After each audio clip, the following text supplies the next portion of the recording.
Hello everyone, Helen here. How are you today? I hope you're okay. And I've brought you into the campervan to take you on the second half of the trip that my husband Phil and I went on last October, November, so that's 2024, to East Anglia.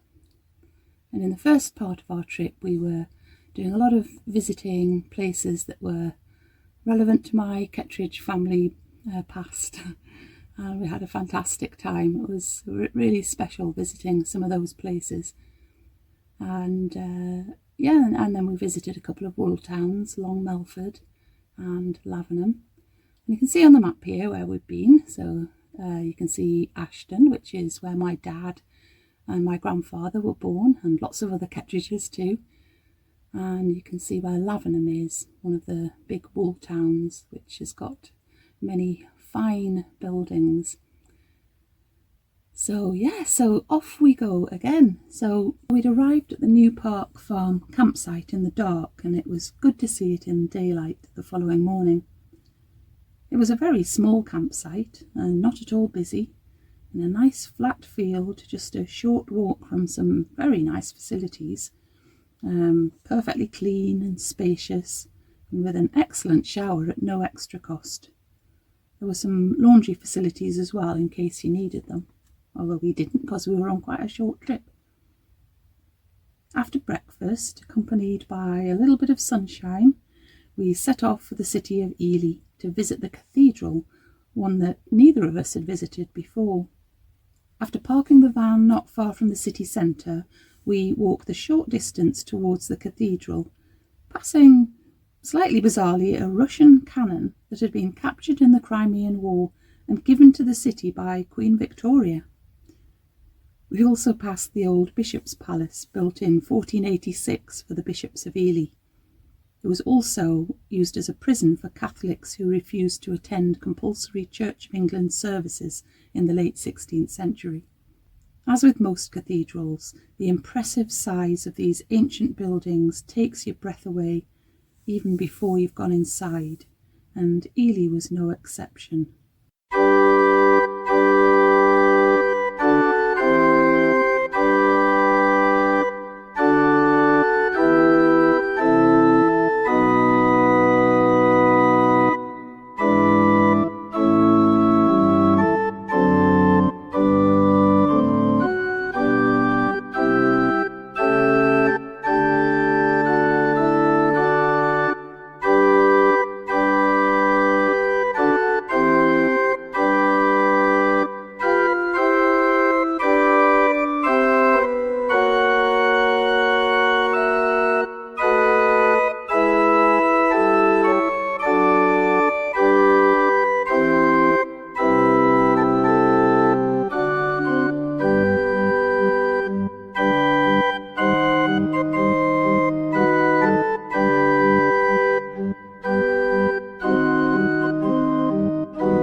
Joined an excellent guided tour of the cathedral and learned all sorts of interesting facts, and you can read about some of them while I take you round.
went on another tour, this time up the Octagon Tower, which involved lots of stairs and narrow passages and great heights that I really didn't fancy experiencing.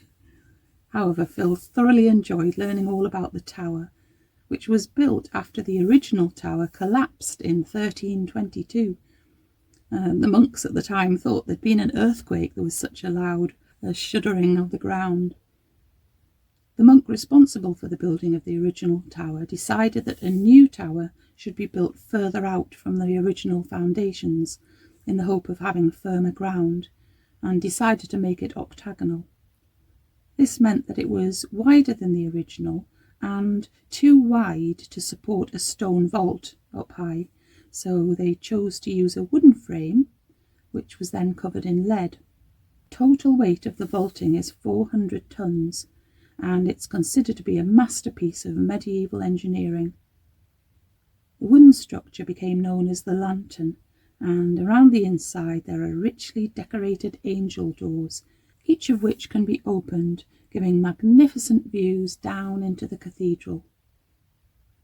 And it's from here that on Remembrance Sunday a shower of poppy petals is released, and it must be a tremendously moving sight to see them all fluttering down.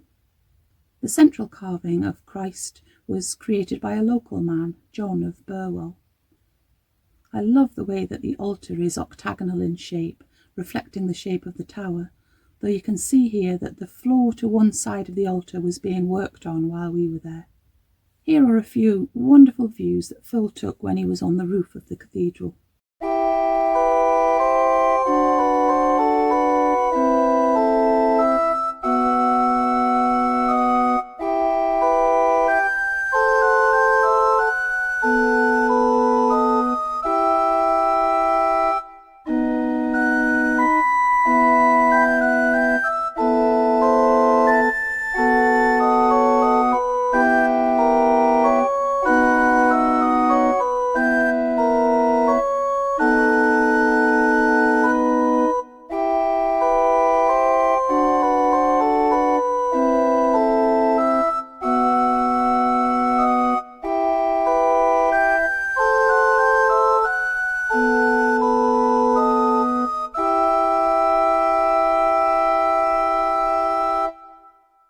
Meanwhile, I picked up one of the trail leaflets and did some detective work to try and find some of the carvings of green men in the cathedral. There are actually at least 70. They were often quite hard to spot, especially as some were up really high or were a bit weathered, but I managed to identify most of the green men shown in the leaflet. Images of green men carved in wood or stone began to appear in church buildings from the 10th century, although they weren't named as such until the 1930s. And fascinating as they are, no one really knows the meaning behind them, whether Christian or pagan, we'll never know. We had a pleasant lunch in the Almonry restaurant in the cathedral grounds, originally a place where the poor and sick might have come to seek help. We then decided to visit Oliver Cromwell's house. Oliver Cromwell became Lord Protector of England in 1653. Parliament had been running England as a Commonwealth since 1649, when King Charles I was beheaded. Cromwell had lived here in Ely with his family several years before that, from 1636. Although this visitor attraction has apparently received awards for its excellence, I didn't rate it highly. There was something about it that prevented me from feeling that I'd actually gone back into a 17th century family home. However, it contained lots of accessible information about the life and times of Oliver Cromwell, and the intentions of the display were good, asking visitors to make up their minds whether Cromwell was good or bad. But for me, the place just lacked the appropriate atmosphere, and it didn't really engage me in the way that historic properties usually do. It was already dark by the time we came out, and we drove off to find somewhere to stop for the night. Our overnight spot was a little car park by the side of what turned out to be quite a busy road.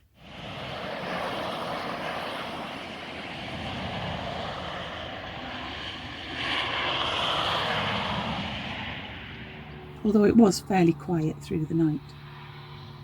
The car park was actually there as a starting point for visitors to the Devil's Dyke, so when we'd breakfasted, we went off to explore. We learnt that this dyke, or earthen embankment, is one of the largest and best preserved Anglo-Saxon earthworks in England, stretching for 7.5 miles, probably built in the late 6th or early 7th century, at a time when there were conflicts between the new Saxon incomers and the late Roman Britons. It's thought that the dyke was built as a barrier to control the important trade route between East Anglia and beyond. A ditch was dug into the chalky soil, and the soil used to build up the mound. As we walked along, the deep ditch was clearly visible, and although the height of the ramparts isn't as high as it would have been originally, it's still pretty impressive. So setting off again, we headed into Cambridgeshire, and eventually, after driving through the attractive village of Wicken, arrived at Wicken Fen Nature Reserve. Wicken Fen is the last remaining natural area of Fenland in East Anglia, and it's now managed by the National Trust. Before going off into the Fenland, however, we visited a preserved fen workers' cottage and workshop. Until visiting this place, I had no idea of what a fen worker actually did, so it was really interesting to learn something new. The main work that they did was to gather the sedge grasses that grew in the watery landscape all around them. The sedge grasses were mainly used for thatching roofs. The sedge was heaped into huge piles on top of flat-bottomed boats, sometimes tied side by side with another boat, and they were taken along the waterways to be sold at market. Fen workers also harvested willow for making baskets and other useful items, such as eel traps. Eels were a staple part of their diet. And they dug blocks of peat, which were used for building and to provide heating for their homes.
We then went for a walk on the fen itself.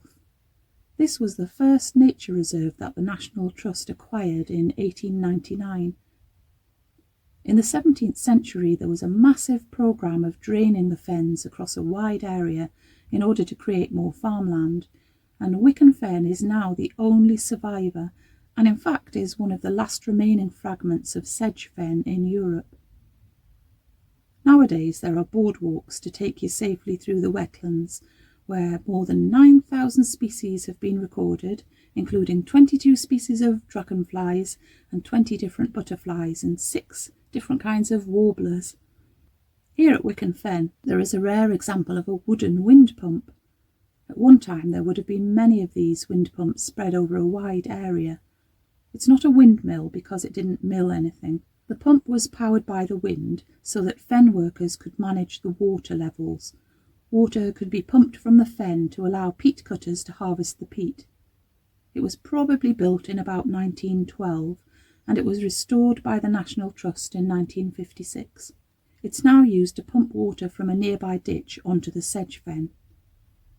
Eventually, wind-powered pumps were replaced by ones run by steam, diesel or electricity, and today a large part of agricultural East Anglia still relies on pumps to control the water levels.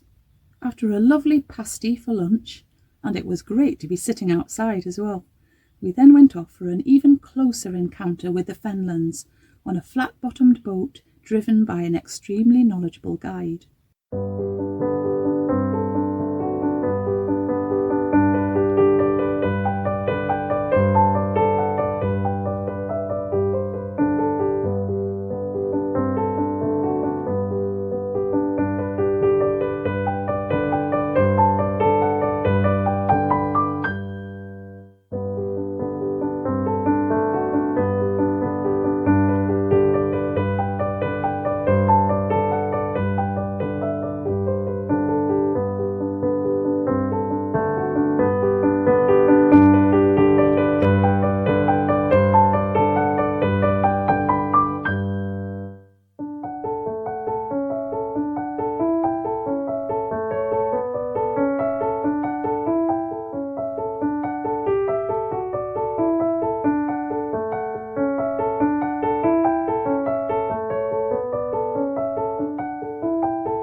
After that thoroughly enjoyable boat ride, it was time to leave, and we drove off, heading for Ely again. This time we wanted to go and visit Ely Museum to find out more about fen drainage. We learnt that most of East Anglia was once a huge area of boggy marshland, with occasional places where raised areas of clay allowed settlements such as Ely to be built. Once upon a time, the marshlands would have been extremely treacherous to cross, especially when thick mists descended, and many folk tales were told of things that had happened to people who were brave enough or silly enough to venture out. I sat for a while listening to some of these stories. The situation changed radically during the 17th century, when it was decided that the land should be reclaimed and used for the expansion of agriculture. The word fen actually means an area that floods in winter, and the Duke of Bedford led the way, engaging the help of a Dutch engineer, Cornelius Vermuyden, to manage the drainage project. Locals were not at all happy about having their livelihoods taken away from them, which relied on the resources that the marshland offered them, and a group of rebels called the Fen Tigers had a campaign of taking action, destroying dams and embankments, although ultimately their campaign failed, and the landscape took on a completely different appearance. We saw lots of tools that were used to dig the channels and embankments, used by the workforce that was often made up of prisoners of war. All in all, we learned a lot of interesting information in the museum. We left Ely in the dark and went off in search of somewhere to stop the night. We spent the night in the car park at the Welney Wetland Centre, not very far from Ely, and despite it being quite a large place, we were there all by ourselves until the morning. At first, we were travelling below the level of the river. A lot of East Anglia lies below sea level, which is one reason why flood control measures are essential. Many roads suffer from subsidence caused by the shrinkage of peat below the surface, giving vehicles and passengers an extremely bumpy ride. Our first destination that day was to indulge Phil's interest in the engineering behind the management of the Fenlands at a place called the Denver Complex, where there is a very important series of sluices and locks used to manage the water levels. We wandered around for absolutely ages, while Phil got very excited about everything at the complex. I am not going to pretend that I understand how any of it works. I patiently listened to Phil's explanations of the diagrams on the information boards, but I'm sorry to say that it went in one ear and out the other. In my opinion, We spent a little too much time there, and I ended up having to chat to the sheep while I waited Phil to finish enthusing about all the concrete and metal structures and pipes and so on. I was much more excited about our next port of call, the Neolithic flint mines at Grimes Graves. I'd been there once before, with my dad, about 40 years ago, and I'd always wanted to go back. It really is incredible to think that Stone Age families lived and worked here over 4,500 years ago, and they did so for about 3,000 years. This aerial photo shows some of the extent of the flint mines.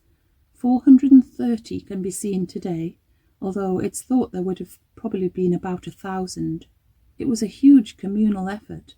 Each little dip was where a pit was dug, and people lowered themselves down to dig out the flint that they needed for their tools and for trading. Flint from these mines were exported over long distances. You might wonder about the name Grimes Graves. When the Anglo-Saxons came here, they thought that this was the burial place of their god Woden, whose other name is Grim. So that's how it became known as Grimes Graves. And it wasn't until the mid-1800s that archaeologists first excavated this site and found that these dips in the ground didn't represent graves. And it wasn't until later in the 19th century that William Greenwell, a canon at Durham Cathedral, excavated one of the mine shafts and discovered the antiquity of the mine workings. One of the exciting things about visiting Grimes Graves is that you can actually go down into one of the flint mines. And it's a bit different to when I visited all that time ago, because now there's a new structure over one of the pits, with a timeline that takes you back through the centuries, identifying different events, and then down inside the pit, an audio-visual experience to give a better idea of what went on. So off we went, down into the flint mine.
There's a small but detailed and very informative exhibition on the site, which we spent some time looking at, with the opportunity to touch flint tools and learn more about how the flint was extracted from the mines.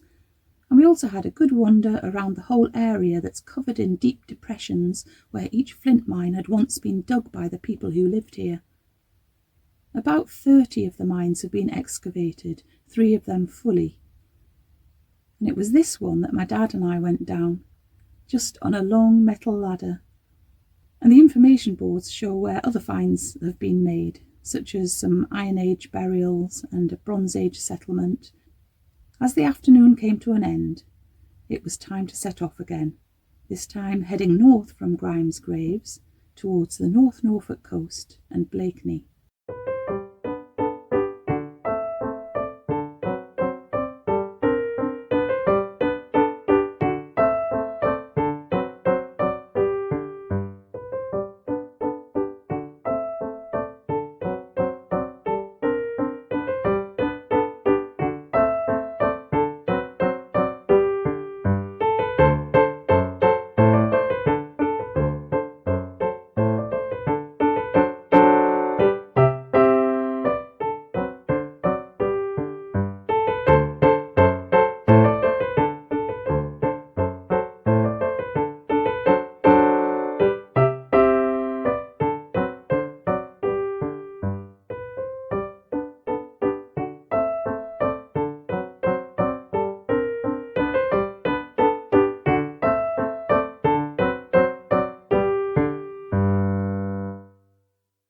We had a very nice meal at the King's Arms by the harbour, an inn that's been there since 1760, and then drove a short distance to our stopping place for the night.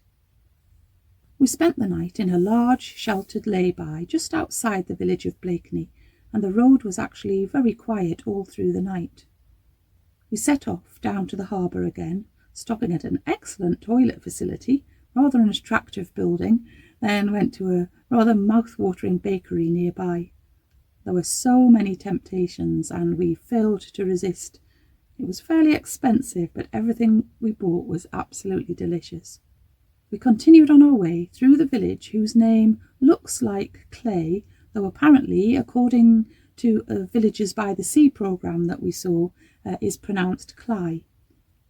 We drove down to the seashore and parked by the large shingle ridge that's home to many specialist plants and creatures. It's a harsh environment and increasingly rare, but essential to certain birds, animals and plants that are adapted to survive here, and it's also an important sea defence. We had a nice walk by the shore, despite it being rather a grey day, listening to the waves and the lovely sound of footsteps in shingle, though it's not the easiest surface to walk on.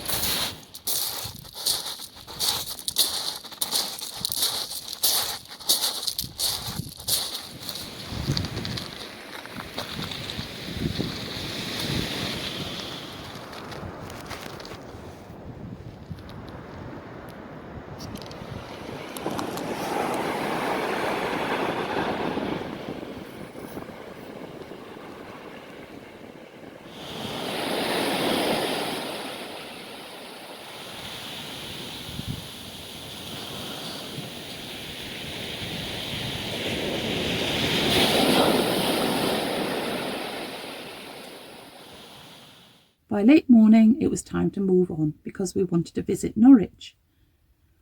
It took us rather a long time to get there because we realised too late that the sat-nav hadn't chosen a very sensible route, and we ended up having not nearly enough time in the city. So in the end we had to settle simply for a visit to the cathedral, and we'll have to return to Norwich sometime to see all the other things it has to offer. After lunch in the cathedral cafe, we went off to look round the cathedral. It was built in the late 11th century when it served as a Benedictine monastery. The spire is the second tallest in England after Salisbury Cathedral, and it stands at 315 feet or 96 metres. It's thought that the building of the current spire was completed in 1485. The first spire had been blown down in a storm in 1361, and the second was struck by lightning in 1463, causing it to burn down. The cloister in the cathedral is the largest monastic cloister in England, and its architecture is just beautiful. When the cathedral buildings were operating as a monastery, the walkways of the cloister would have linked the church and chapter house with the library, refectory and other places. There are too many interesting features of the cathedral for me to include here, so I've just picked out 3 to mention today. First, the very striking font, which was created from 2 copper bowls that were originally used in the local Rowntree's chocolate factory. and they gifted the bowls to the cathedral when the factory closed down in 1994. Secondly, I was rather taken by this tomb to a cathedral member with the wonderful name of Osberto Parsley, who died at the age of 74 in 1585, and whose singing voice was clearly very much appreciated during the 50 years that he worked at the cathedral. The third thing that I've picked out for you is the peace globe, a tradition that began in Scandinavia. And in these times of strife and peace-seeking in our world, I thought that you might like to join with me while I read out the International Prayer for Peace, which I feel has been written to encompass all beliefs, both religious and non-religious. Lead us from death to life, from falsehood to truth. Lead us from despair to hope, from fear to trust. Lead us from hate to love, from war to peace. Let peace fill our hearts, our world, our universe. We drove part of the way home that evening and stopped in a quiet lay-by overnight. Then we just had a couple of hours of driving before we got home on the Saturday morning. And there we are, our East Anglia trip was over, and I do hope you've enjoyed coming along. But I'm going to leave it there for today and just say my usual, take great care of yourself, keep yourself nice and busy, and I'll be back again very soon. Okay, bye.